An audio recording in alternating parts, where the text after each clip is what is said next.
Brother, good good morning. Morning. Good morning sister. ஓம் சாந்தி. சாந்தி, குஷி குஷியா இருக்கீங்களா? குஷி குஷியா இருக்கேன் சிஸ்டர். இன்னைக்கு அவ்யத்தவாணி. ஓகே. அவ்யக்த வாணி, அதனால டபுள் குஷியா இருக்கீங்க. ஆமா ஆமா சிஸ்டர். ஒரு பவர்ஃபுல் வாணி தான் இன்னைக்கும். ஓகே சிஸ்டர், வாசிக்கலாம் இன்னைக்கு முரளியே. ஓகே பிரதர், மகா வாக்கியங்களை கேட்போம். ம் 9/3/2025 காலை முரளி அவ்யக்த பாப்தாதா ம் மதுபன். ம் ரிவர்ஸ்டு டேட் 20/3/2004. ம் ஓம் சாந்தி. இந்த ஆண்டு விசேஷமாக ஜீவன் முக்தி ஆண்டாக கொண்டாடுங்கள். ஒற்றுமை மற்றும் ஒருநிலைப்படுத்தும் சக்தியின் மூலம் தந்தையை வெளிப்படுத்துங்கள். இந்த ஆண்டு ஜீவன் முக்தி ஆண்டா கொண்டாடுங்க. ஒற்றுமை மற்றும் ஒருநிலைப்படுத்தும் சக்தியின் மூலம் தந்தையை வெளிப்படுத்துங்க அப்படின்னு சொல்லியிருக்கார். ஒற்றுமையா இருக்கணும், கான்சென்ட்ரேஷன் பவரோட இருக்கணும் அப்படின்னு சொல்லியிருக்கார். Okay sister. இந்த அன்பு கடல் நாலாபுரங்களிலும் உள்ள அன்பான குழந்தைகளை பார்த்து கொண்டிருக்கிறார். தந்தைக்கும் குழந்தைகளின் மீது உள்ளபூர்வமான அன்பு இருக்கிறது. குழந்தைகளுக்கும் திலாராம் தந்தையின் மீது உள்ளபூர்வமான அன்பு இருக்கிறது. இந்த பரமாத்மா அன்பு, உள்ளபூர்வமான அன்பு தந்தை மற்றும் குழந்தைகள் மட்டுமே அறிவர். பரமாத்மா அன்பிற்கு தகுதியானவர்கள் பிராமண ஆத்மாக்களாகிய நீங்கள் தான். பக்த ஆத்மாக்கள் பரமாத்மா அன்பிற்கு ஏங்கிக் கொண்டிருக்கிறார்கள், அழைத்து கொண்டிருக்கின்றனர். பாக்கியவான் பிராமண ஆத்மாக்களாகிய நீங்கள் அந்த அன்பிற்கு பாத்திரமானவர்கள். குழந்தைகளுக்கு விசேஷ அன்பு ஏன் இருக்கிறது என்பதை பாப்தாதா அறிவார். ஏனெனில் இந்த நேரத்தில் தான் அனைத்து பொக்கிஷங்களுக்கும் எஜமானராகிய தந்தையின் மூலம் அனைத்து பொக்கிஷங்களும் கிடைக்கிறது. Okay sister. பாப்தாதா வந்திருக்காரு. வந்து என்னுடைய அன்பான குழந்தைகளை சந்திக்கிறதுக்காக வந்திருக்கேன் அப்படின்னு சொல்றாரு. இது பரமாத்மா மற்றும் ஆத்மாக்கள், தந்தை மற்றும் குழந்தைகளின் உள்ளபூர்வமான அன்பான சந்திப்பு அப்படின்னு சொல்றாரு. இந்த பரமாத்மாவின் அன்பு இந்த பிராமண ஆத்மாக்களுக்கு மட்டுமே கிடைச்சிருக்குது. அதனாலதான் பிராமண ஆத்மாக்கள் பாக்கியவான ஆத்மாக்கள் அப்படின்னு சொல்றாரு.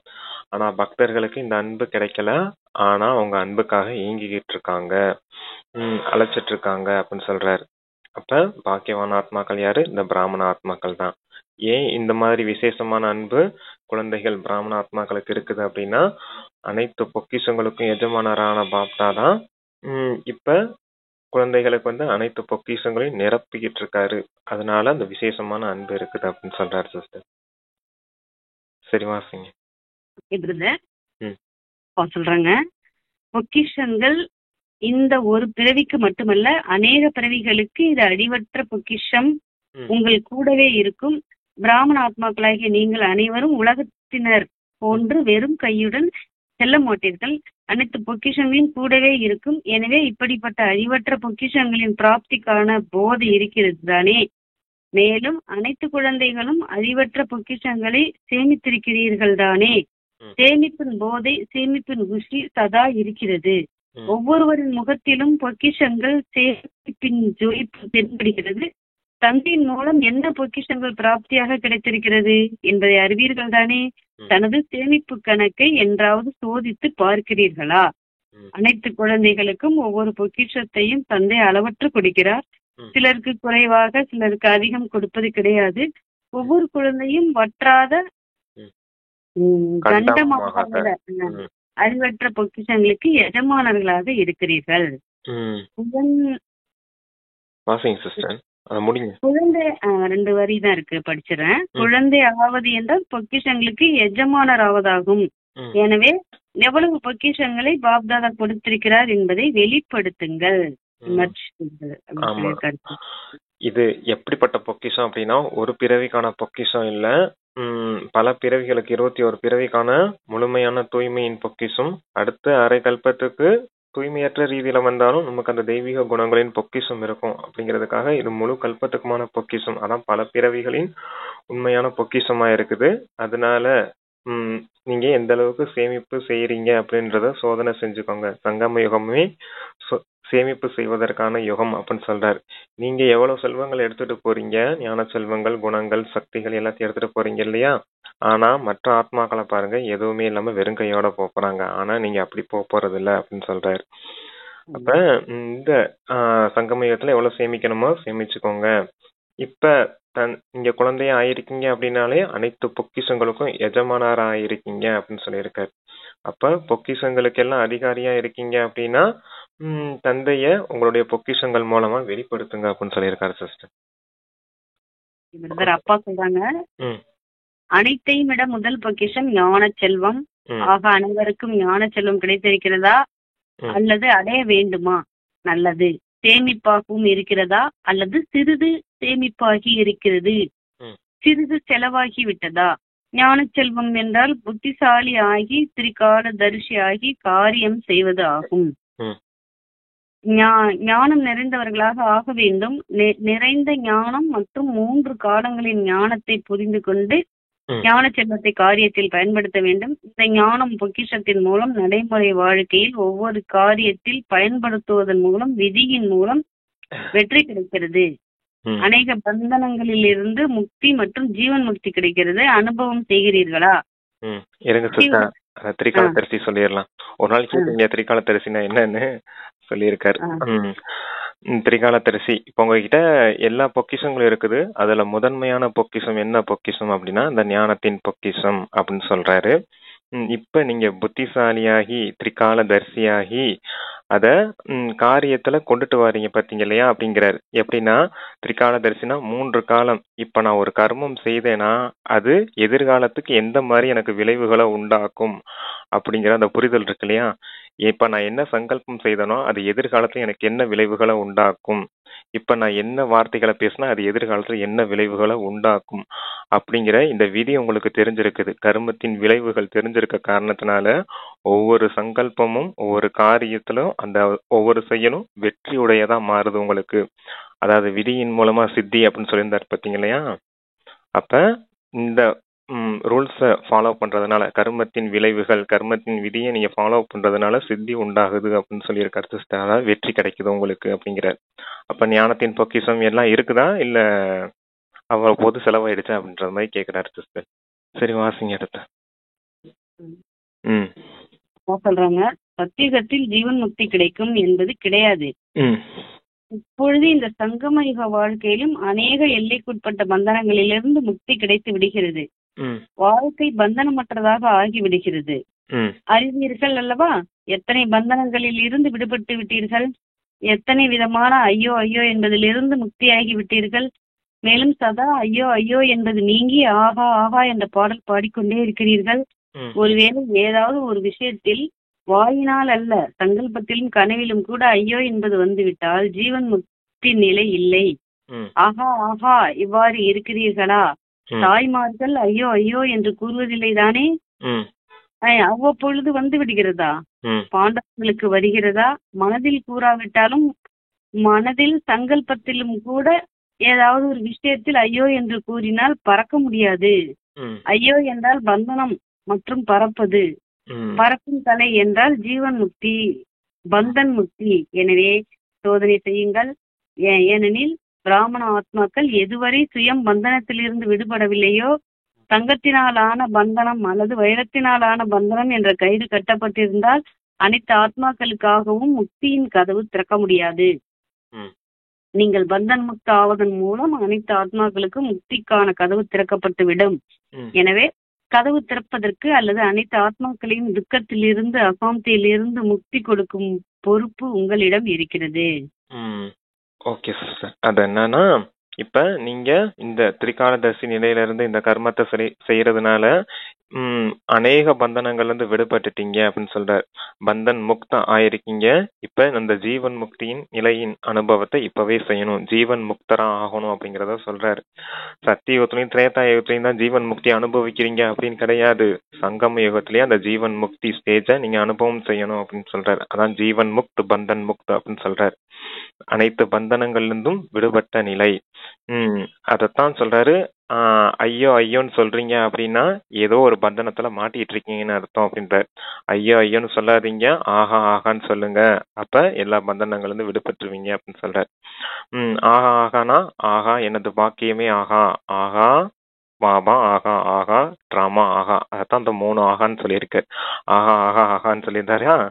அப்ப அந்த ஆகா ஆகான்னு சொல்லுங்க, அப்ப இந்த பந்தனங்கள்ல இருந்து விடுபட்டு போயிடுவீங்க நீங்க எப்ப பந்தனத்துல இருந்து விடுபடுறீங்களோ அப்பதான் இந்த முழு உலகத்துல இருக்கக்கூடிய ஆத்மாக்கள் எல்லாத்தையும் முக்தி நிலைக்கு அழைச்சிட்டு போக முடியும். நீங்க எப்ப உங்களுடைய பந்தனங்கள்ல இருந்து விடுபடுறீங்களோ அப்பதான் இவர்களுடைய துக்கம் அசாந்தி மற்ற ஆத்மாக்களுடைய துக்கம் அசாந்தில இருந்து விடுவிக்க முடியும். நீங்க எப்ப பந்தன் முக்தம் ஆகுறீங்களோ அப்பதான் முக்தியின் வாசல் திறக்கப்படும். அப்போது அதனால உங்களுடைய பொறுப்பை புரிஞ்சிருக்கீங்களா அப்படின்னு கேக்குறாரு. Okay sister washing. சொல்றாங்க. எனவே எனது அப்புறம் பொறுப்பை அந்த தங்கம் வைரம் அப்படிங்கிற அந்த பந்தனத்தின் கயிறுகள் அப்படின்னு சொன்னார் இல்லையா, தங்கம் வைரம் பந்தனத்தின் கயிறுகள் சொன்னார் இல்லையா, அதை ஞாபகம் வச்சுக்கோங்க. அதை ஞாபகம் வச்சுக்கோங்க, பின்னாடி கடைசியில சொல்லுவார் அது. சரிங்க சிஸ்டர் வாசி. எனவே எனது பொறுப்பை நான் எந்த அளவிற்கு கடைபிடித்திருக்கிறேன் என்று சோதியுங்கள். நீங்கள் அனைவரும் பாப்தாதாவுடன் உலக மாற்றம் செய்வதற்கான காரியத்தின் ஒப்பந்தம் எடுத்திருக்கிறீர்கள். ஒப்பந்தக்காரர்களாக இருக்கிறீர்கள், பொறுப்பாளர்களாக இருக்கிறீர்கள். தந்தை விரும்பினால் அனைத்தையும் செய்துவிட முடியும். ஆனால் தந்தைக்கு குழந்தைகளின் மீது அன்பு இருக்கிறது. ஆனால் தனியாக செய்ய விரும்பவில்லை. அவதாரம் எடுத்த உடனேயே குழந்தைகளாகிய உங்களையும் அவதரித்து விட்டார். சிவராத்திரி கொண்டாடினீர்கள் அல்லவா? யாருக்கு கொண்டாடினீர்கள்? பாப்தாதாவிற்கு மட்டுமா?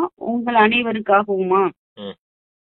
உங்கள் அனைவருக்காகவும் கொண்டாடினீர்கள் அல்லவா? தந்தைக்கு ஆரம்பத்திலிருந்து கடைசி வரைக்கும் துணையாக இருக்கிறீர்கள். இந்த போதை இருக்கிறதா? ஆரம்பத்திலிருந்து கடைசி வரை துணையாக இருக்கிறோம். பகவானுக்கு துணையாக இருக்கிறீர்கள். ஆக இந்த ஆண்டின் கடைசி சந்திப்பில் அனைத்து குழந்தைகளிடத்தும் இதையே விரும்புகின்றார். என்ன விரும்புகிறேன் என்று கூறட்டுமா?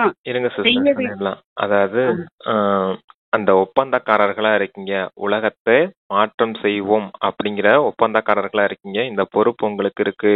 இப்ப நீங்க உங்க பொறுப்பை உணர்ந்து இருக்கணும் அப்படின்னு சொல்லியிருக்காரு. நீங்க இப்ப தந்தை அவதாரம் எடுத்தோடனே உங்களையும் அவதரிச்சு விட்டார் அப்படின்றது சொல்றார். நீங்க சிவ ஜெயந்தி கொண்டாடுனீங்க. யாருக்காக பிறந்தநாள் கொண்டாடுனீங்க? பரமாத்மாவுக்காக மட்டும் கொண்டாடுனீங்களா, உங்களுக்கு சேர்த்து கொண்டாடுனீங்களா? ஏன்னா சிவபாபா அவதாரம் எடுத்தோடனே நாமளும் அவதாரம் எடுத்த கணக்குனால தானே பிறந்த நாள் கொண்டாடணும் சிவ ஜெயந்தி அப்ப. அதனாலதான் நீங்க இப்ப தந்தையின் துணைவர்களா இருக்கீங்க. தந்தையின் துணைவர்களா இருக்கீங்க அப்படிங்கிற அந்த போதை இருக்குதா உங்களுக்கு அப்படின்னு கேட்டிருந்தாரு. ஓகே சிஸ்டர், அப்ப நீங்க உலக மாற்றம் செய்வதற்கு தந்தையோடு அவதாரம் எடுத்தவங்க அப்படிங்கிற போதையோடு இருக்கணும் அப்படின்னு சொல்லியிருக்காரு சிஸ்டர். சரி வாசிங்க நீங்க. வெறுமனே கேட்டால் மட்டும் போதாது, செய்ய வேண்டி இருக்கும். ஆசிரியர்கள் சரிதானே? ஆசிரியர்கள் கை உயர்த்துங்கள். ஆசிரியர்கள் விசிறி அசைத்துக் கொண்டு இருக்கின்றனர். வெப்பமாக இருக்கிறது. நல்லது. அனைத்து ஆசிரியர்களும் செய்வீர்களா மற்றும் செய்விப்பீர்களா? செய்விக்கவும் வேண்டும், செய்யவும் வேண்டும். நல்லது. காற்றும் வீசிக் கொண்டிருக்கிறது. கைகளையும் அசைத்துக் கொண்டிருக்கிறீர்கள். காட்சி நன்றாக இருக்கிறது. மிக்க நன்று. ஆக பாப்தாதா இன்று சீசனின் கடைசியில் ஒரு புது விதமான தீபாவளி கொண்டாட விரும்புகிறார். புரிந்ததா? புது விதமான தீபாவளி கொண்டாட விரும்புகின்றார். நீங்கள் அனைவரும் தீபாவளி கொண்டாட தயாராக இருக்கிறீர்களா? யார் தயாராக இருக்கிறீர்களோ அவர்கள் கை உயர்த்துங்கள். அப்படியே ஆம் என்று கூறிவிடக்கூடாது. பாப்தாதாவை மகிழ்விப்பதற்காக கை உயர்த்தக்கூடாது, மனதாக உயர்த்த வேண்டும். நல்லது. பாப்தாதா தனது மன ஆசைகளை நிறைவேற்றக்கூடிய எரியும் தீபங்களை பார்க்க விரும்புகின்றார். பாப்தாதாவின் ஆசை தீபங்களின் தீபாவளி கொண்டாட விரும்புகிறார். புரிந்ததா? எப்படிப்பட்ட தீபாவளி? தெளிவானதா? பாப்தாதாவின் ஆசை இருங்க சிஸ்டர் சொல்றேன். அது என்னன்னா, பாப்தாதாவுக்கு ஒரு ஆசை இருக்குது, விருப்பம் இருக்குது அப்படின்னு சொல்றாரு. அது என்ன ஆசைன்னு பின்னாடி சொல்லுவாரு. இப்ப அந்த தந்தையின் மனதின் ஆசைகளை கேட்டா மட்டும் போதாது, செய்யவும் செய்யணும் அப்படின்னு சொல்றாரு. டீச்சர்ஸ் செய்வீங்களா அப்படின்னு கேட்டிருக்காரு. அந்த விசிறி அந்த கதையெல்லாம் வந்துச்சு இல்லையா, அப்ப கேட்டாரு, செய்விப்பீங்களா அப்படின்றத கேட்டாரு. செய்வீங்களா அப்படின்னு கேட்டு கையை தூக்க சொல்லியிருக்காரு. தூக்குவோம் அப்படின்னு சொல்லி இருந்திருக்காங்க போல. அடுத்து மனதின் ஆசை தீபங்களின் தீபாவளி கொண்டாடுங்க அப்படின்னு சொல்லியிருக்காரு. இப்போ புதுவிதமான ஒரு தீபாவளி கொண்டாடணும். அது என்ன தீபாவளி அப்படின்னு தெரியுமா அப்படின்னு கேட்டிருக்காரு. மனதின் ஆசை தீபங்களின் தீபாவளி அப்படின்னு சொல்லியிருக்காரு சிஸ்டர். சரி வாசிங்க நீங்க அடுத்து. அப்பா சொல்றாங்க, பாப்தாதாவின் ஆசை தீபம் எது? இந்த ஆண்டு சீசன் முடிவடைந்து விட்டது. பாப்தாதா கூறியிருந்தால் நீங்கள் அனைவரும் கூட சங்கல்பம் செய்திருந்தீர்கள். நினைவிருக்கிறதா? சிலர் அந்த சங்கல்பம் வரை மட்டுமே நிறைவேற்றி இருக்கிறீர்கள். ம். சிலர் சங்கல்பத்தை பாதி நிறைவேற்றியிருக்கிறீர்கள். சிலர் யோசிக்கின்றனர், ஆனால் அது யோசனை அளவில் இருக்கிறது. அந்த சங்கல்பம் என்ன? ஒன்றும் புதிய விஷயம் அல்ல, ம். பழைய விஷயம். ஏமாற்றத்தின் மூலம் உலக மாற்றம். ம். உலக பா- விஷயம் பாபாவுடைய ஆசை என்ன அப்படின்னா சுயமாற்றம் அடையுங்க. அதுதான் பாபாவுடைய ஆசை. அந்த விருப்பத்தை நீங்க செய்வீங்களா செய்விப்பீங்களான்னு முதல்ல டீச்சர்ஸ்ட கேட்டார் இல்லையா? அதான் இங்க சொல்றார். சுயமாற்றம் செய்வீங்களா? புதிய விஷயம் இல்ல, பழைய விஷயம்தான். பாபாவுடைய ஆசையே நீங்க சுயமாற்றம் ஆகிறது தான். சுயமாற்றத்தின் மூலம் உலக மாற்றம் ஏற்படணும். அதுக்காக நீங்க சுயமாற்றம் செய்யுங்க அப்படிங்கிறார் சிஸ்டர். சரி வாசி. சொல்றாங்க. ம். உலக விஷயம் விட்டுவிடுங்கள். ஆனால் பாப்தாதா சுய மாற்றத்தின் மூலம் பிராமண குழந்தைகளின் மாற்றம் இதை பார்க்க விரும்புகின்றார். இப்பொழுது இதை கேட்க விரும்பவில்லை. இப்படி இருந்திருந்தால் இப்படி ஆகியிருக்கும். இவர் மாறினால் நான் மாறுவேன். இவர் செய்தால் நான் செய்வேன். இதில் பிரம்ம பாபா விசேஷமாக கூறி கொண்டிருக்கிறார். ம். ஒவ்வொரு குழந்தையும் இதில் எனக்கு சமம். அர்ஜுன் ஆகுங்கள். ம். இதில் முதலில் நான். இந்த நான் நன்மைக்கான நான் ஆகும். இந்த நான் மற்றபடி பாருங்க, எப்பவும் நானுங்கிறத சொல்லாதீங்க. இந்த நான் நன்மைக்கான நான் அப்படிங்கிறாரு பாருங்க. அது என்ன நான்? நான் மாற வேண்டும், நான் சுயமாற்றம் அடைய வேண்டும் அப்படிங்கிற இந்த நான் மிகவும் நன்மைக்கான நான் அப்படிங்கிறார். அதுல பிரம்மா பாபாவுக்கு சமமாகுங்க. பிரம்மா பாபாவை தான் அர்ஜுன் பாபா சொல்லுவாரு. அதான் அவருக்கு சமமா நம்பர் 1 அர்ஜுன் ஆகுங்க. நான் சுயமாற்றம் அடைய வேண்டும் அப்படிங்கிறதுல அப்படின்ட்டு இருக்காரு சிஸ்டர். சரி வாசிங்க. சொல்றாங்க. மற்ற எல்லைக்கு உட்பட்ட நான் கீழே விழ வைத்துவிடும். இதற்கு கதையும் இருக்கிறது. முதலில் நான் அர்ஜுன். அர்ஜுன் என்றால் நம்பர் 1. வரிசை கிரமம் கிடையாது, முதல் நம்பர். ஆக நீங்கள் 2ஆம் நம்பராக விரும்புகிறீர்களா அல்லது முதல் நம்பராக விரும்புகிறீர்களா? சில காரியங்களில் பாப்தாதா பார்த்தால் கேலியான விஷயமாகும். குடும்ப விஷயத்தை கூறுகிறேன். குடும்பத்தினர் அமர்ந்திருக்கிறீர்கள் அல்லவா? அப்படிப்பட்ட சில காரியங்கள் செய்கிறீர்கள். பாப்தாதாவிடம் செய்தி வருகிறது. சில காரியம், சில நிகழ்ச்சிகள் விசேஷ ஆத்மாக்களின் பொருட்டு நடைபெறும். ஆக பாப்தாதாவிடம் தாதிகளிடம் செய்தி வருகிறது. பாப்தாதாவிடம் தாதிகளிடம் செய்தி வருகிறது. ஏனெனில் சாகாரத்தில் தாதிகள் இருக்கின்றனர். பாப்தாதாவிடம் சங்கல்பம் வந்தடைகிறது.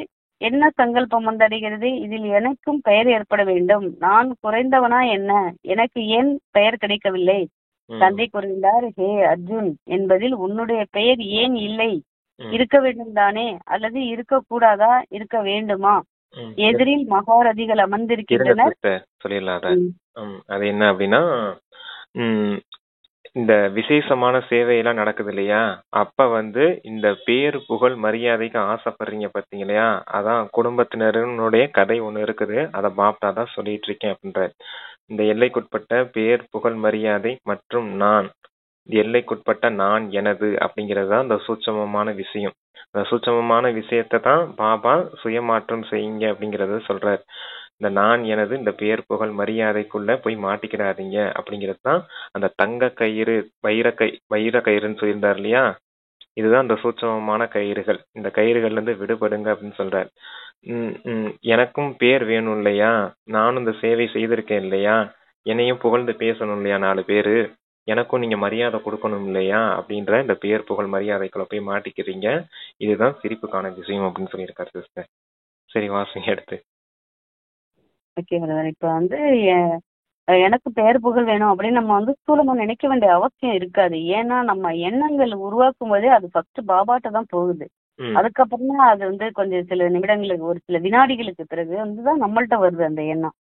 புரியுதுங்களா? அதனால நம்ம ஸ்தூலமா இதை நினைக்கணுங்கிற அவசியம் கிடையாது அப்படின்னு நம்ம புரிஞ்சுக்கிட்டா நல்லா இருக்கும் நேரத்துல. ஆமா, ஸ்தூலமா நினைக்க வேண்டிய விஷயம் இருக்குது. ஆனா சாக்காரத்துல சேவை, பெரிய பெரிய சேவை செய்யும் போது தாதிகள் பேரை மட்டும் சொல்லுவாங்க. நாமளும் தானே அந்த சேவைக்கு நிமித்தமாயிருக்கோம். அப்ப நம்மளெல்லாம் பேர் சொல்ல வேணாமா? எனக்கும் ஆசை இருக்கும் இல்லையா? என்னை 4 பேர் பெருமையா நினைக்கணும் அப்படின்ற ஆசையெல்லாம் இருக்கும் இல்லையா? அப்படிங்கறதெல்லாம் இருக்குது இல்லையா? அந்த சங்கல்பம் பாபா கிட்ட போய் சேர்ந்துட்டு வருது அப்படிங்கிறார். இப்படி எல்லாம் குழந்தைங்க இந்த எல்லைக்குட்பட்ட ஆசைக்குள்ள போய் மாட்டிக்கிறாங்க அப்படிங்கிறதுக்காக சொல்றாரு. அதுதான் சொல்றேன். நம்ம எண்ணங்கள் உருவாகும் போதே அவருக்கு தெரிஞ்சு போயிடும் நம்ம என்ன மாதிரி கர்மம் செய்ய போறோங்கிறது.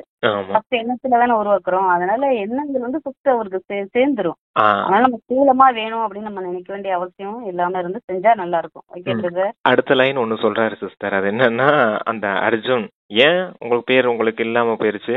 நீங்க அர்ஜுன் ஆக போறீங்க இல்லையா? அப்ப நம்பர் 1 அப்படிங்கிற அந்த லிஸ்ட்ல உங்க பேர் கண்டிப்பா இருக்குது அப்படின்னு பாபா சொல்றாரு. ஓகே சிஸ்டர், அதான் அர்ஜுன் ஏன் இல்ல, உங்க பேர் நம்பர் 1 அர்ஜுன் ஆக போற அந்த லிஸ்ட்ல கண்டிப்பா உங்க பேர் இருக்குது அப்படின்னு பாபா சொல்லியிருக்காரு. சரிங்க சிஸ்டர், வாசிங்க. இருக்க வேண்டும் அல்லவா? ம் மகாரதிகள் அமர்ந்திருக்கின்றனர். இருக்க வேண்டும் அல்லவா, இருக்க வேண்டுமா? ஆக பிரம்மபாபா எது செய்து காண்பித்தாரோ யாரையும் பார்க்கவில்லை. இவர் செய்யவில்லை, அவர் செய்யவில்லை, பார்க்கவில்லை. முதலில் நான், இதில் நான் முன்பே கூறியிருந்தேன். அநேக விதமான ராயல் ரூபத்தில் நான் கூறியிருந்தேன். இந்த ராயல் ரூபம் சொல்றாரு பாருங்க, அந்த ராயல் ரூபம் தான் சுச்சமமான ரூபம். இந்த பேர் புகழ் மரியாதை நான் எனது. ஒவ்வொரு வார்த்தையும் கவனிக்க வேண்டியது இருக்குது சிஸ்டர். சரி, வாசிங்க அடுத்து. அந்த நான் நான் அர்ஜுனாக வேணும் அப்படின்னு சொல்றேன். சுயமாற்றம்ன்றது நான் மாற வேண்டும். சுயமாற்றம் அப்படிங்கிற நான் நன்மைக்கான நான். அப்புறம் எல்லைக்குட்பட்ட நான் அப்படிங்கிற தீமையான நான்ங்கிறது இந்த எனக்கு பேர் வேணும், எனக்கு புகழ் கிடைக்கணும், எனதுன்னு வருது பாருங்க. எனக்கு புகழ் வேணும், எனக்கு பேர் வேணும், எனக்கு மரியாதை வேணும், இப்படிங்கிறது எனதுன்னு வருது. நான் செய்யறது சரி, நான் செய்யறது தான் நடக்கணும், நான் சொல்றது மாதிரி தான் நீ நடக்கணும் அப்படிங்கிறது மாதிரி மாறுதான் நான் எல்லாமே இந்த எல்லைக்குட்பட்டு தீமையான நான் அப்படிங்கிறத புரிஞ்சுக்கணும் சிஸ்டர். சரி, வாசி. அப்பா சொல்றாங்க, முதலில் நான், இதில் நான் முன்பே கூறியிருந்தேன். அநேக விதமான ராயல் ரூபத்தில் நான் கூறியிருந்தேன் அல்லவா, அவை அனைத்தும் அழிந்துவிடும். எனவே இந்த சீசனின் கடைசியில் பாப்தாதாவின் ஆசை பிரம்மகுமார் அது அழிந்து விடும் சொல்லியிருக்காரு பாருங்களேன். அது என்னன்னா, நீங்க நான் மாற வேண்டும் அப்படிங்கிற எண்ணம் வச்சீங்கன்னா போதும், மற்ற இந்த எல்லைக்குட்பட்ட நான் எனது இருக்குது பார்த்தீங்களா, அது எல்லாமே அழிஞ்சு போயிடும்னு சொல்லியிருக்காரு சிஸ்டர். நான் மாற வேண்டும்ங்கிற ஒரு நானுக்குள்ள மற்ற எல்லா எல்லைக்குட்பட்ட நானும் முடிஞ்சு போயிடும் அப்படிங்கிறத சொல்லியிருக்காரு தெளிவா. சரி, வாசி. கடைசியில் பாப்தாதாவின் ஆசை பிரம்மகுமாரி என்று கூறிக்கொள்ளும் ஏற்றுக்கொள்ளும் அறிந்திருக்கும் ஒவ்வொரு பிராமண ஆத்மாவும் ஒவ்வொரு குழந்தையும் சங்கல்பத்தில் இருக்கும் எல்லைக்குட்பட்ட பந்தனத்திலிருந்து முக்தி அடைய வேண்டும். பிரம்ம பாபாவிற்கு சமம் பந்தனங்களில் இருந்து முக்தி, ஜீவன் முக்தி. சொன்னோம் இல்லையா, அந்த சூட்சமமான விஷயங்கள் அது எல்லாமே தான் அந்த பந்தனங்களின் கயிறு, பந்தனங்களின் தங்க கயிறு, வைர கயிறு. ஏன்னா ஒரு பறவைய தங்க கூண்டுக்குள்ள அடைச்சு வச்சிருந்தா அது சிறைப்பட்டு தானே இருக்கும். பறவைய எல்லாத்தையும் பறக்க விடுறதுக்காக பறக்கிறதுக்கு ரெடியா இருக்குது. அது சின்னதா ஒரு நூலை போட்டு அதை காலை மட்டும் கட்டிட்டோம்னா என்ன ஆகும்? அதால பறக்க முடியாது இல்லையா? அது போல இருக்கக்கூடிய கயிறுகள் தான் இந்த பந்தனங்களின் கயிறு. எந்தெந்த பந்தனம்? இந்த நான் எனது பேர் புகழ் மரியாதை அப்படிங்கிற இந்த பந்தனம். ஓகே சிஸ்டர், சரி வாசிங்க. பிராமண வாழ்க்கை முக்தி சாதாரண வாழ்க்கையிலிருந்து முக்தி அல்ல, பிராமணன் சிரேஷ்ட ஜீவன் முக்தி. இந்த ஆண்டு விசேஷமாக இதை கொண்டாடுங்கள். ஒவ்வொரு ஆத்மம் எந்த அளவிற்கு தனது சூட்சும பந்தனங்களை அறிவீர்களோ அந்த அளவிற்கு மற்றவர்கள் அறிந்திருக்க முடியாது. பாப்தாதா அறிவார், ஏனெனில் பாப்தாதாவிடம் டிவி இருக்கிறது. மனிதருக்கான டிவி தேகத்திற்கான டிவி அல்ல. அடுத்த சீசன் இருக்கும் தானே, அல்லது விடுப்பு கொடுத்து விடலாமா? ஒரு ஆண்டு விடுப்பு கொடுக்கலாமா? ஒரு ஆண்டு விடுப்பு கொடுக்க வேண்டுமா கூடாதா? பாண்டவர்கள் ஒரு ஆண்டு விடுப்பு கொடுக்கலாமா? தாதி கூறிக்கொண்டிருக்கிறார், மாதத்தில் 15 நாட்கள் விடுப்பு நல்லது, மிகவும் நல்லது. விடுப்பு கொடுக்க கூடாது என்று யார் கூறுகிறார்களோ அவர்கள் கை உயர்த்துங்கள். கொடுக்க கூடாதா? நல்லது. மேலே கேலரியில் அமர்ந்திருப்பவர்கள் கை அசைக்கவில்லை, முழு சபையும் கை அசைக்கின்றனர். மிகவும் நல்லது. தந்தை எப்பொழுதும் குழந்தைகளுக்கு சரி சரி என்று கூறியிருக்கிறார். சரிதானே? இப்பொழுது குழந்தைகள் தந்தைக்கு எப்பொழுது சரி என்று கூறுவீர்கள்? தந்தை சரி என்று கூறிவிட்டார். தந்தை இப்பொழுது ஒரு நிபந்தனை கொடுக்கிறார். நிபந்தனை ஏற்றுக்கொள்வீர்களா? அனைவரும் சரி என்று கூறுங்கள். பக்கா சிறிது கூட கவனக்குறைவாக இருக்க மாட்டீர்களா? இப்பொழுது அனைவரின் முகத்தையும் டிவியில் எடுங்கள். நன்றாக இருக்கிறது. தந்தைக்கும் குஷி ஏற்படுகிறது. அனைத்து குழந்தைகளும் சரி சரி என்று கூறக்கூடியவர்களாக இருக்கிறீர்கள். அதாவது நிபந்தனை தந்தை ஒரு நிபந்தனை சொல்றாரு, அதுக்கெல்லாம் சரின்னு சொல்லுவீங்களா? சரின்னு சொல்லுங்க அப்படின்னு சொல்லியிருக்காரு. அவரே கேள்வி கேட்டு அவரே பதில் சொல்லியிருக்காரு. பிராமணர்களின் சிரேஷ்ட ஜீவன் முக்தி. யாரு ஜீவன் முக்தியின் அனுபவம் செய்யணும்? பிராமணர்கள் தான். பிராமணர்கள் சிரேஷ்டமான உயர்ந்த ஜீவன் முக்தியின் அனுபவத்தை இப்பயே செய்யுங்க அப்படின்னு சொல்லியிருக்காரு சிஸ்டர். அதாவது பந்தனத்திலிருந்து விடுபடுங்க, ஜீவன் முக்தியின் அனுபவத்தை செய்யுங்க, பந்தன் முக்த் ஜீவன் முக்த் ஆகுங்க அப்படின்னு சொல்லியிருந்தாரு. அடுத்து பாப்தாதா ஒரு நிபந்தனை சொல்றாரு, அதுக்கு நீங்க சரின்னு சொல்லுவீங்களா? சரின்னு சொல்லுங்க அப்படின்னு சொல்லியிருக்காரு. அடுத்து சொல்லுவாரு பின்னாடி. சரிங்க சிஸ்டர், வாசிங்க அடுத்த பேராகிராஃப். சொல்றாங்க, ஆக பாப்தாதா இதைத்தான் விரும்புகிறார். யாரும் காரணம் கூறக்கூடாது. இது ரொம்ப ஸ்லோவா வாசிங்க சிஸ்டர், இதுல நிறைய பாயிண்ட் இருக்குது. இந்த காரணம் ஆகையால் இந்த பந்தனம் இருக்கிறது, பிரச்சனை அல்ல, சமாதான சொரூபம் ஆக வேண்டும், மேலும் கூட இருப்பவர்களையும் ஆக்க வேண்டும். ஏனெனில் நேரத்தில் நிலையை பார்த்து கொண்டிருக்கிறீர்கள். ஊழல் எவ்வளவு அதிகரித்து கொண்டிருக்கிறது, ஊழல் அட்டுழியம் மிகவும் அதிகரித்து கொண்டிருக்கிறது. சிரேஷ்ட நிலைக்கான கொடி முதலில் ஒவ்வொரு பிராமண ஆத்மாவின் மனதில் பறக்க வேண்டும். அப்பொழுதுதான் உலகில் பறக்கும். எத்தனையோ சிவராத்திரி கொண்டாடி விட்டீர்கள். ஒவ்வொரு சிவராத்திரி அன்றும் இதே சங்கல்பம் செய்கிறீர்கள். உலகில் தந்தையின் கொடி பறக்க வைக்க வேண்டும். உலகில் இந்த பிரத்யட்சத்தா கொடி பறக்க வைப்பதற்கு முன் ஒவ்வொரு பிராமணனும் தனது மனதில் இதே சிம்மாசனத்தில் சதா தந்தையின் கொடி பறக்க வைக்க வேண்டும். இந்த கொடி பறக்க வைப்பதற்கு 2 வார்த்தைகள் ஒவ்வொரு காரியத்திலும் கொண்டு வர வேண்டும். சிஸ்டர், அதாவது காரணம் சொல்லிக்கிட்டே இருக்காதீங்க. இந்த முக்தி பந்தன் முக்தம் ஆகிறதுக்கு, ஜீவன் முக்தம் ஆகிறதுக்கு, இந்த மாதிரி அதனால இப்படி ஆயிடுச்சு, இதனால இந்த பந்தனம் இருக்குது, அதனால இந்த பந்தனம் இருக்குன்னு காரணம் சொல்லிக்கிட்டே இருக்காதீங்க. காரணத்தை எல்லாம் நிவாரணம் செய்யுங்க. பிரச்சனையின் சுரூபம் ஆகாதீங்க, எல்லாத்துக்கும் சமாதான சுரூபம் ஆகுங்க அப்படின்னு சொல்லியிருக்காரு. முதல்ல பிரத்யட்சத்தா கொடி உங்களுடைய பிராமணர்களின் இதயத்திலிருந்து கொடி பறக்கணும் அப்படின்றத சொல்றாரு.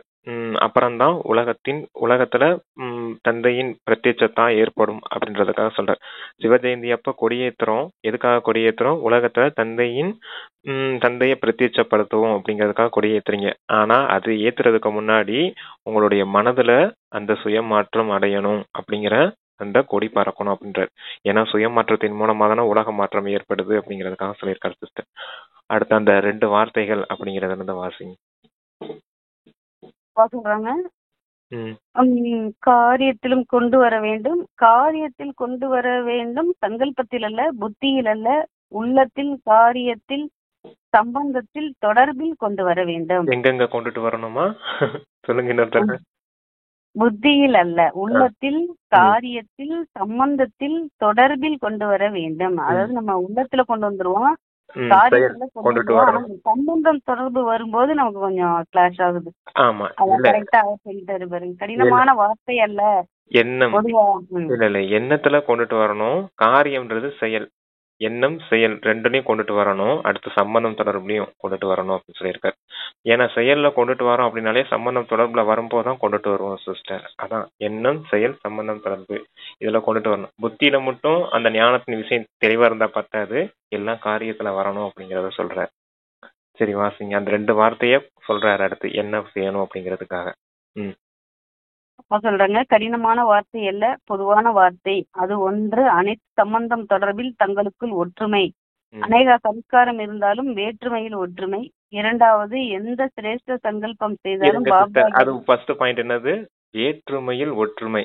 அநேக விதமான சம்ஸ்காரம் எல்லா பிராமணர்களுக்கும் இருக்கும். எல்லா சம்ஸ்காரம் இருந்தாலும் அதுல ஒற்றுமையா இருக்கணும் அப்படிங்கறத அந்த சம்பந்தம் தொடர்புல வரும்போது ஒற்றுமையா இருக்கிறது தான் முதல் பாயிண்ட். அது முதல் வார்த்தை அப்படின்னு சொல்லியிருக்காரு. 2வது வார்த்தை என்ன சொல்றாரு சிஸ்டர்? எந்த சிரேஷ்ட சங்கல்பம் செய்தாலும் பாப்தாதாவிற்கு மிகவும் பிடித்திருக்கிறது. நீங்கள் சங்கல்பம் செய்யும் பொழுது பாப்தாதா அந்த சங்கல்பத்தை பார்த்து கேட்டு மிகவும் குஷி அடைகின்றார். ஆகா ஆகா ஆகா குழந்தையே ஆகா, சிரேஷ்ட சங்கல்பம் ஆகா, ஆனால் என்று வந்து விடுகிறது. வரக்கூடாது, ஆனால் வந்து விடுகிறது. சங்கல்பத்தில் அதிகபட்சம், அதாவது 90% சில குழந்தைகளிடம் மிக மிக நன்றாக இருக்கிறது.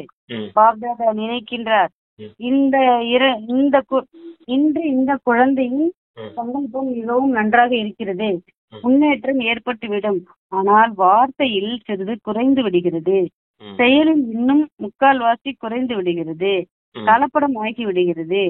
என்ன காரணம்? சங்கல்பத்தில் ஏகாக்கிரதா ஒருநிலைப்படுத்துதல், திடத்தன்மை இல்லை. ஒருவேளை அது சொல்லிடலாம் என்னன்னு. அந்த 2வது வார்த்தை என்ன சொல்லியிருக்காரு அப்படின்னா, அந்த எண்ணத்துல உங்களுக்கு 90% நல்ல விதத்துல சங்கல்பத்தை எழுப்புறீங்க. பாபா கூட ஆச்சரியப்படுறாரு, குழந்தைங்க இவ்வளவு நல்ல சங்கல்பம் எழுப்புறாங்க அப்படின்னு. ஆனா சங்கல்பத்துல 90% இருக்குது, வார்த்தையில வரும்போது அது குறைஞ்சு போயிருது. 60% குறைஞ்சு போயிருது, அங்க 30% குறைஞ்சு போச்சு. எண்ணம் சொல் செயல் 3மே சமநிலையில இருக்கணும். சங்கல்பம் 90% இருக்குது, வார்த்தைகள் 60-70 குறைஞ்சு போயிருது. அப்புறமேலு செயல்ல வரும்போது இன்னும் 30% 20% தான் செய்றீங்க. அப்புறம் என்ன 90% இருந்து செயல்பாடுகள் இவ்வளவு கம்மியா போச்சுன்னா எப்படி நல்ல விதத்துல இருக்க முடியும் அப்படிங்கறத சொல்றார்.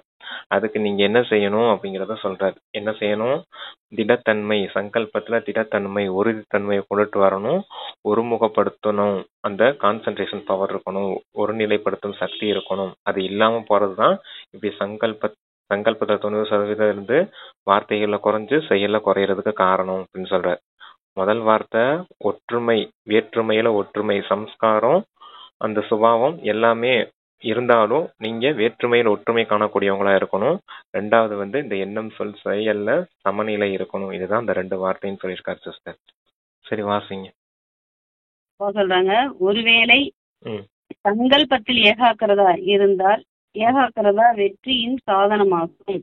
இதில் வித்தியாசம் ஏற்பட்டு விடுகிறது. திடத்தன்மை வெற்றிக்கான சாதனமாகும். என்ன காரணம்? முடிவில் ரிசல்ட் ஒரே ஒரு விஷயத்தை பாப்தாதா பார்த்தார்.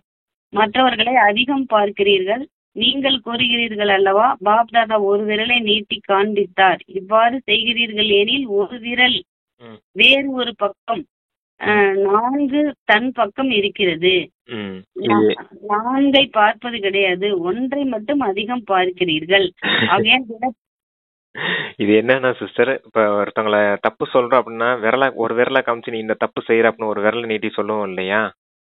அப்ப அவங்க கிட்ட ஒரே ஒரு குறையை தான் நீங்க சொல்றீங்க, ஒரு குறையை பார்த்துட்டு. ஆனா மத்த 4 விரல் இருக்குது பாத்தீங்களா, அது உங்களை பார்த்து இருக்குது அப்படிங்கிறது தெரியுதா உங்களுக்கு அப்படிங்கிறாரு. உங்ககிட்ட 4 குறைய வச்சிருக்கீங்க, ஆனா அடுத்தவங்களுடைய ஒரு குறைய பார்த்து அதையே பெருசா பேசிக்கிட்டு இருக்கீங்க அப்படிங்கிறாரு. முதல்ல சுய மாற்றம் அடையுங்கன்னு சொன்னார் இல்லையா? அப்ப அந்த 4 விஷயத்த சரி பண்ணுங்க, அடுத்தவங்கள குறை சொல்லிக்கிட்டு இருக்காதீங்க அப்படிங்கறத சொல்றாரு சிஸ்டர். அதைத்தான் அந்த ஒரு விரலை நீட்டி அவங்கள குறை சொல்லிக்கிட்டு இருக்கீங்க அப்படிங்கறத சொல்றாரு. 4 விரல் உங்களை பார்த்து இருக்குது அப்படிங்கிறார். சரிங்க சிஸ்டர், வாசிங்க அத. அப்பா சொல்றாங்க, திடத்தன்மை மற்றும் ஏகாக்கிறதா ஒற்றுமை அசைந்து விடுகிறது. இவர் செய்தால்தான் நான் செய்வேன் என்பது கூடாது. இதில் அர்ஜுன் ஆகிவிடுங்கள். ஆனால் அதில் 2ஆம் நம்பர் ஆகிவிடுகிறீர்கள். இல்லையெனில் தங்களது ஸ்லோகனை மாற்றிக் கொள்ளுங்கள். சுய மாற்றத்தின் மூலம் உலக மாற்றம் என்பதற்கு பதிலாக உலக மாற்றத்தின் மூலம் சுய மாற்றம், பிறகு மாற்றத்தின் மூலம் சுய மாற்றம் மாற்றலாமா வேண்டாமா? மீண்டும் பாப்தாதா ஒரு நிபந்தனை வைக்கிறார். ஏற்றுக்கொள்வீர்களா? கூறட்டுமா? பாப்தாதா 6 மாதத்திற்கு ரிசல்ட் பார்ப்பார். அத கூட சொல்லிடலாம். சுய மாற்றத்தின் மூலம் உலக மாற்றம் தான். அப்ப இவங்க மாறினா கைய காமிச்சு சொல்றீங்க இல்லையா, ஒரு விரல் நீட்டி, இவங்க மாறினா நான் மாறுவேன் அப்படின்னு சொல்றீங்க இல்லையா? அப்ப ஸ்லோகனை வேணா மாத்திக்கலாமா? சுய மாற்றத்தின் மூலமா உலக மாற்றம்ங்கிறத உலக மாற்றத்தின் மூலமா சுய மாற்றம்னு மாத்திக்கிடலாமா அப்படின்னு கேக்குறாரு. அப்படிலாம் மாத்த முடியாது. முதல்ல உங்களுடைய குறைகள்லாம் சரி பண்ணுங்க, அப்போ உலகம் தன்னால மாறும் அப்படிங்கறத சொல்றாரு சிஸ்டர். சரி வாசிங்க அடுத்து. இந்த 6 மாசம் என்ன வாசிங்களே. சொல்றாங்க, 6 மாதத்திற்கான ரிசல்ட் பார்ப்பார். பிறகு வருவேன், இல்லையெனில் வரமாட்டேன். தந்தை சரி ஹாஜி என்று கூறிவிட்டார் எனில் குழந்தைகளும் ஹாஜி என்று கூற வேண்டும் அல்லவா? என்ன நடந்தாலும் சரி, பாப்தாதா கூறுகின்றார், சுயமாற்றத்திற்கான எல்லைக்குட்பட்ட இந்த நான் என்பதிலிருந்து இறக்க வேண்டியிருக்கும். சரீரத்தில் அல்ல, சரீரத்திலிருந்து இறந்து விடக்கூடாது. நான் என்பதிலிருந்து இறந்து விட வேண்டும். நான் தான் சரி, நான் இப்படி இருக்கிறேன், நான் குறைந்தவனா என்ன, எனக்கும் எல்லாம் தெரியும். இந்த நான் என்பதிலிருந்து இறக்க வேண்டும். எனவே இறக்க வேண்டி இருக்கும். இந்த இறப்பு மிகவும் இனிமையான இறப்பாகும். இந்த இறப்பு இது இறப்பு கிடையாது, 21 ராஜ்ய பாக்கியத்தில் உயிர் வாழ்வது ஆகும். ஏற்றுக்கொள்வீர்களா? இருங்க சிஸ்டர் சொல்லிடலாம். அது என்னன்னா, நான் இந்த எல்லைக்குட்பட்ட நான் என்னென்ன இருக்குது பாருங்க. இந்த நான்ல இருந்து நீங்க இறந்தா போதும், சரீரத்துல இருந்து இறக்கணும் அப்படிங்கிறது கிடையாது. நான்கிற அந்த தேக உணர்வின் நான் செய்யறதுதான் சரி, நான் செய்யறதுதான் கரெக்டா அப்படிங்கறது மாதிரி இருக்கக்கூடாது அப்படிங்கிறாரு. இந்த நானை மட்டும் விட்டுருங்க அப்படிங்கிறார். தீமைக்கான நான் என்னென்ன சொல்லியிருக்காரோ அதெல்லாம் விட்டுருங்க அப்படின்னு இருக்காரு. இதுல இறப்பது அப்படின்னா 21 பிறவி சொர்க்கராஜ்யத்தின் பதவியை அடையிறது. அங்க நீங்க உயிர் வாழ்வது 2500 வருஷம் முழுமையா அந்த சொர்க்கத்தின் சுகத்தை அனுபவிக்கணும் அப்படின்னா இந்த நான்கிற அந்த தேக உணர்வை விட்டாதான் அந்த அந்த 21 பிறவிக்கான ஆஸ்தி உங்களுக்கு முழுமையா கிடைக்கும் அப்படிங்கறத சொல்றாரு சிஸ்டர். சரி வாசி. அப்பா சொல்றாங்க, ஆசிரியர்கள் ஏற்றுக்கொள்வீர்களா? இரட்டை அயல்நாட்டினர் என்ன சங்கல்பம் செய்கிறீர்களோ அதை செய்வதில் தைரியம் வைக்கின்றனர். இது விசேஷத்தாகும். பாரதவாசிகள் மும்மடங்கு தைரியசாலிகள். அவர்கள் டபுள், இரட்டை என்றால் இவர்கள் மும்மடங்கு ஆகும். ஆக பாப்தாதா இதைத்தான் பார்க்க விரும்புகிறார். புரிந்ததா? இதுதான் பாப்தாதாவின் சிரேஷ்ட ஆசை தீபமாகும். அவருடைய ஆசையே என்னது? டபுள் ஃபாரினர்ஸ் 2 மடங்கு முயற்சி செய்யறாங்க. ஆனா பாரதவாசிகள் 3 மடங்கு முயற்சி செய்யணும், தீவிர முயற்சியாளராக இருக்கணும் அப்படிங்கறத சொல்றாரு. இதுதான் பாப்தாதாவுடைய ஆசை. என்ன பாப்தாதாவுடைய ஆசை? எல்லாரும் சுயமாற்றம் அடையணும். நானுங்கிற அந்த தேக உணர்வை விட்டுட்டு ஆத்மா உணர்வுடைய நான் ஆத்மா, நான் மாற வேண்டும் அப்படிங்கிற அந்த உணர்வுக்கு வரணும் அப்படிங்கிறார். இதுதான் ஆசை தீபங்களின் ஆசையின் தீபாவளி கொண்டாடுங்க அப்படின்னாரு இல்லையா? அந்த தீபாவளி இப்ப எல்லாரும் கொண்டாடுங்க அப்படிங்கிறார். சரிங்க சிஸ்டர், வாசி. சொல்றாங்க, ஒரு குழந்தையின் உள்ளுக்குள் ஏற்றப்பட்டு இருக்க வேண்டும் என்பதை விரும்புகிறார். இப்பொழுது இந்த முறை இந்த தீபாவளி கொண்டாடுங்கள். 6 மாதங்களுக்கு பிறகு கொண்டாடினாலும் பரவாயில்லை. பிறகு பாப்தாதா தீபாவளிக்கான விழா பார்ப்பார். தனது நிகழ்ச்சியையும் பார்ப்பார். செய்தே ஆக வேண்டும். நீங்கள் செய்யவில்லை எனில் பின்னால் வருபவர்கள் செய்வார்களா என்ன? மாலை உங்களுடையது அல்லவா? 1608 நீங்கள் பழையவர்கள் தான் வருவீர்கள் அல்லவா? புதியவர்கள் பின்னால் வருவார்கள். ஆம், சிலர் கடைசியில் வந்தாலும் வேகமாக வருவார்கள். சிலர் உதாரணமாக இருப்பார்கள். கடைசியில் வந்தாலும் வேகமாக செய்வார்கள். முதலாவதாக வருவார்கள். ஆனால் மிகச் சிலர் மட்டுமே. மற்றபடி நீங்கள் தான் இருப்பீர்கள். நீங்கள் தான் ஒவ்வொரு கல்பத்திலும் ஆகி இருக்கிறீர்கள். நீங்கள் தான் ஆக வேண்டும். எங்கு அமர்ந்திருந்தாலும், அயல் நாட்டில் அமர்ந்திருந்தாலும், உள்நாட்டில் அமர்ந்திருந்தாலும் நீங்கள் நீண்ட காலம் உறுதியான நித்திய புத்தி உடையவர்களாக இருக்கிறீர்கள். நீங்கள் தான் அதிகாரிகள். பாப்தாதாவிற்கு அன்பு இருக்கிறது அல்லவா? யார் நீண்ட காலம் நல்ல முயற்சியாளர்களாக இருக்கிறார்களோ, சம்பூர்ண முயற்சியாளர்கள் அல்ல. சம்பூர்ண முயற்சியாளர்களாக யார் நீண்ட காலம் நல்ல முயற்சியாளர்களாக இருக்கிறார்களோ, சம்பூர்ண முயற்சியாளர்கள் அல்ல, ஆனால் நல்ல முயற்சியாளர்களாக இருப்பவர்களை பாப்தாதா விட்டு சென்று விட மாட்டார், கூடவே அழைத்து செல்வார். ஆகையால் உறுதியான நிச்சயம் செய்யுங்கள். நான் தான் இருந்தேன், நான் தான் இருக்கிறேன், நான் தான் கூடவே இருப்பேன். சரிதானே? பக்காதானே? சுப சிந்தனை, சுப சிந்தன், சுப பாவனை. அது வரைக்கும் சொல்லிடலாம். அதாவது 16,108 யார் வருவா? இந்த பழையவர்கள் தானே வருவீங்க. பின்னால வரக்கூடியவங்களும் வரலாம். சிலர் உதாரணமாவும் இருப்பாங்க. லாஸ்ட்ல வந்தாலும் ஃபாஸ்டா முன்னேறி ஃபர்ஸ்ட்ல வர்றதுக்கான முயற்சி செய்வாங்க. ஆனாலும் அவங்க சிலர் தான் அப்படிங்கிறார். மற்றபடி இந்த பழையவர்கள் தானே 16,108 வருவீங்க. அப்ப உங்களுக்கு அந்த திட சங்கல்பம், அந்த நிச்சய புத்தி இருக்குதா அப்படின்னு கேக்குறாரு. நாம் தான் போன கல்பத்திலையும் ஆயிருந்தோம், இந்த கல்பத்திலையும் ஆகும், அடுத்த கல்பத்திலையும் ஆக போறோம் அப்படிங்கிற இந்த 3 காலம் இப்பவும் உங்களுக்கு ஞாபகம் இருக்குதா அப்படின்னு கேக்குறாரு. ஃபர்ஸ்ட் அந்த திரிகால தரிசி சொன்னார் பாத்தீங்க இல்லையா, கர்மத்தின் விளைவு அப்படின்னு. கர்மத்தின் விளைவு, இந்த சங்கல்பம், இந்த காரியம் இப்ப நான் செய்தேன்னா அடுத்து எனக்கு அது என்ன விளைவுகளை உண்டாக்கும் அப்படிங்கிற புரிஞ்சு காரியம் செய்தீங்கன்னா உங்களுக்கு அந்த விதியின் மூலமா சித்தி உண்டாகும் அப்படின்னு சொல்லியிருந்தார். அதே போல இப்போ உங்களுக்கு அந்த திடமான நிச்சயம் இருக்குதா அப்படின்னு கேட்டிருக்காரு. இந்த நிச்சய புத்தி இருக்குதா? நீங்க தானே ஆயிருந்தீங்க போன கல்பத்துல, இப்போ நீங்க தானே ஆக போறீங்க, அடுத்த கல்பத்துல நீங்க தானே ஆவீங்க அப்படிங்கிற அந்த நிச்சய புத்தி இருக்குதா? இந்த 3 காலங்களை அறிந்த திரிகாலதர்சி நிலை இருக்குதா அப்படின்னு கேக்குறாரு சிஸ்டர். அடுத்து அந்த சுப சிந்தனையில இருந்து வாசிங்க. சரிதானே? பக்காதானே? சுப சிந்தனை, சுப சிந்தன், சுப பாவனை, மாறும் பாவனை, உதவி செய்யும் பாவனை, கருணை உள்ளத்திற்கான பாவனை வெளிப்படுத்துங்கள். இப்பொழுது உள்ளடங்கி இருக்கிறது, வெளிப்படுத்துங்கள். அதிக போதனைகள் கொடுக்காதீர்கள், மன்னியுங்கள். என்னன்னு சொல்றாரு பாருங்க. போதனைகள் கொடுக்காதீர்கள், மன்னியுங்கள். ஒருவருக்கொருவர் போதனை கொடுப்பதில் புத்திசாலிகளாக இருக்கிறீர்கள். ஆனால் மன்னிப்பின் கூடவே போதனை கொடுங்கள். மன்னிப்பின் கூடவே போதனை கொடுங்கள். முரளி கூறுவதில், கோர்ஸ் செய்விப்பதில், அல்லது நீங்கள் என்ன நிகழ்ச்சி நடத்தினாலும் அதில் போதனை கொடுங்கள். ஆனால் தங்களுக்குள் காரிய விவகாரங்கள் செய்யும் பொழுது மன்னிப்பு மற்றும் போதனை செய்யுங்கள். வெறும் போதனை செய்யாதீர்கள். கருணை உள்ளமுடையவராகி போதனை செய்தால் உங்களது கருணை அப்படி வேலை செய்யும். பிறகு பலவீனமும் மன்னிக்கப்பட்டு விடும். புரிந்ததா? நல்லது. அதாவது நீங்க அட்வைஸ் மட்டும் பண்ணிக்கிட்டே இருக்காதீங்க, எல்லாருக்கும் போதனை பண்ணிக்கிட்டே இருக்காதீங்க. போதனையின் கூடவே கருணை உள்ளமுடையவராகி அவங்கள மன்னிங்க. முதல்ல உங்களுடைய கருணை நிறைந்த பாவனை, உங்களுடைய சுப பாவனை, சுப விருப்பங்கள் அப்புறம் அந்த நன்மைக்கான பாவனை, சுய சிந்தனை, சுயத்தின் பாவனை எல்லாமே உங்களுக்கு நல்ல விதத்துல இருந்துச்சுன்னா அது மிகப்பெரிய மாற்றம் செய்யும் அப்படின்னு சொல்றார். கருணை உள்ளம் உடையவராகி அவங்கள மன்னிக்கவும் செய்யுங்க, போதனையும் கொடுங்க. ஆனா வெறும் அட்வைஸ் பார்ட்டியா மாதிரி அட்வைஸ் மட்டும் கொடுத்துக்கிட்டே இருக்காதீங்க அப்படின்னு சொல்றார். உங்களுடைய கருணை, மன்னிக்கும் தன்மை அப்படிங்கிறது மிகவும் இருக்கணும் அப்படின்னு சொல்லியிருக்காரு. அதன் மூலமா தான் அவங்களும் மாறுவாங்க, நீங்களும் மாற்றம் அடைவீங்க. ஏன்னா நம்ம மன்னிக்கும் போது நமக்கும் நல்ல அந்த குணங்கள் உருவாகுது, அவங்களுக்கும் நல்ல விதமான பாவனை உருவாகுது அப்படின்றத சொல்றாரு சிஸ்டர். இதுதான் உங்களுக்கும் நன்மை செய்துக்கிட்டு மற்றவர்களுக்கும் நன்மை செய்யக்கூடிய விஷயம் அப்படிங்கிறார். சரிங்க சிஸ்டர். அப்பா சொல்றாங்க, இப்பொழுது ஒரு வினாடி மனதிற்கு எஜமானராகி மனதை எவ்வளவு நேரம் விரும்புகிறீர்களோ அவ்வளவு நேரம் ஒருநிலைப்படுகிறதா செய்ய முடியுமா? இப்பொழுது இந்த ஆன்மீக பயிற்சி செய்யுங்கள். முற்றிலும் மனம் ஒருநிலையாகி இருக்க வேண்டும். சங்கல்பத்திலும் குழப்பம் கூடாது, நிலையாக இருக்க வேண்டும். அல்லது நாலாபுறங்களிலும் சங்கல்பத்துல கூட எந்த வித குழப்பமும் இருக்கக்கூடாது.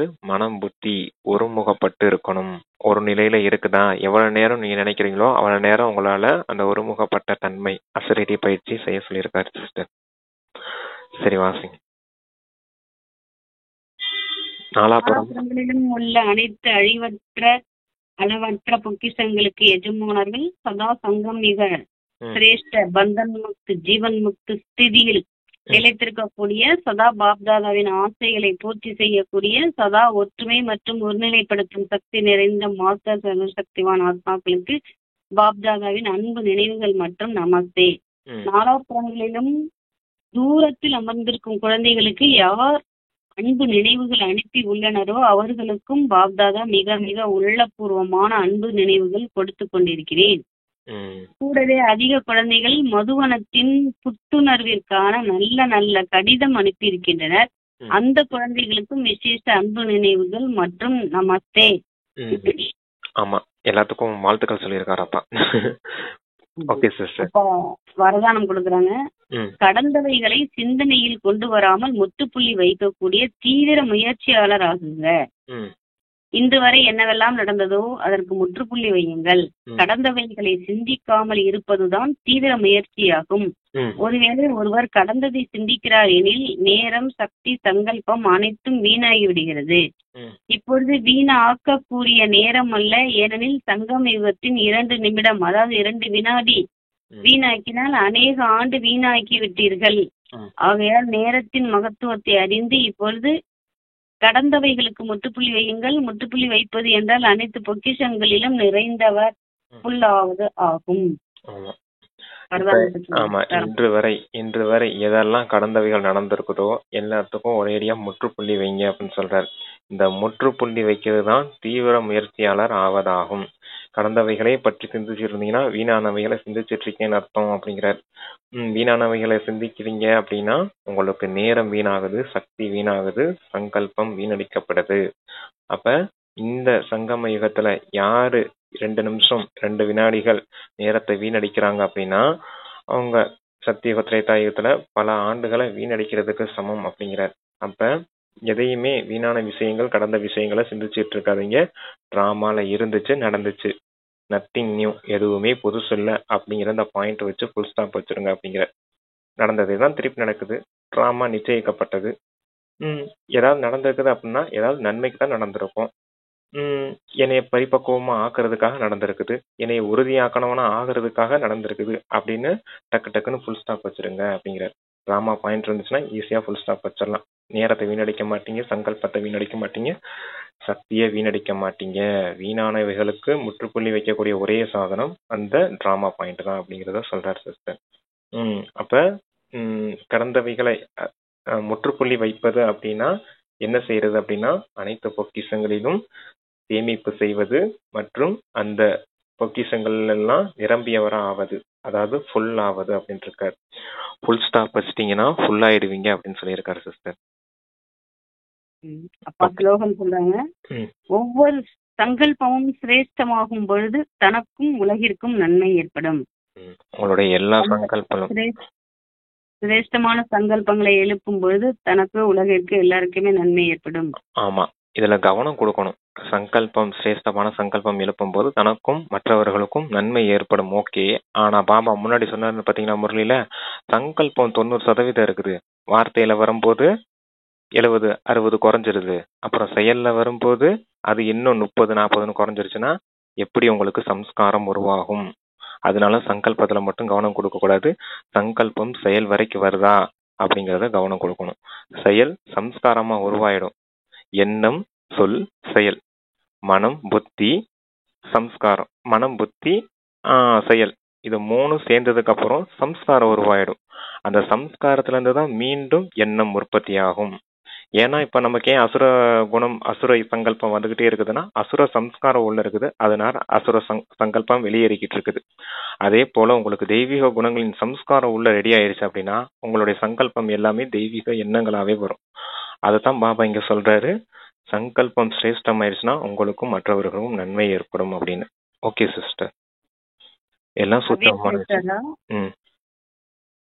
அவ்யக்தேஸ்வரா, சத்தியதா மற்றும் பண்பாடு என்ற நாகரிகத்தை தாரணை செய்யுங்கள்.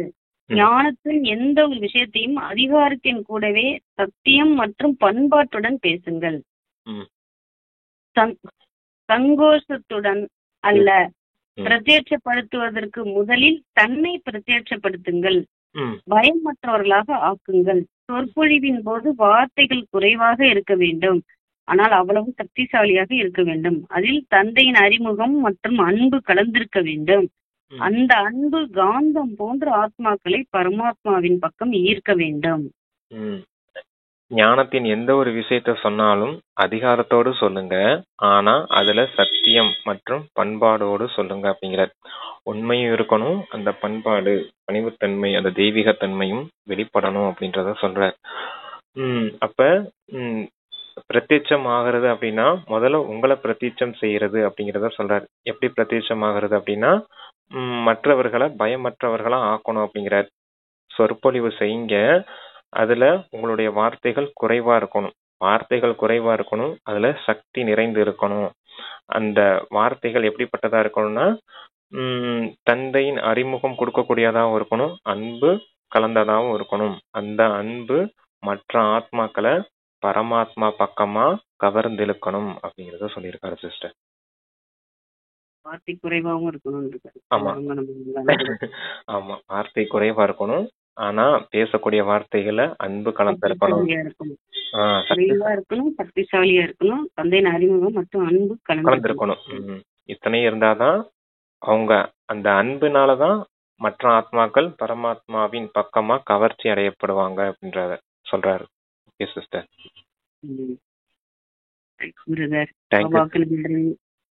Thank you sister. ஓம் சாந்தி. தேங்க்யூ பாபா.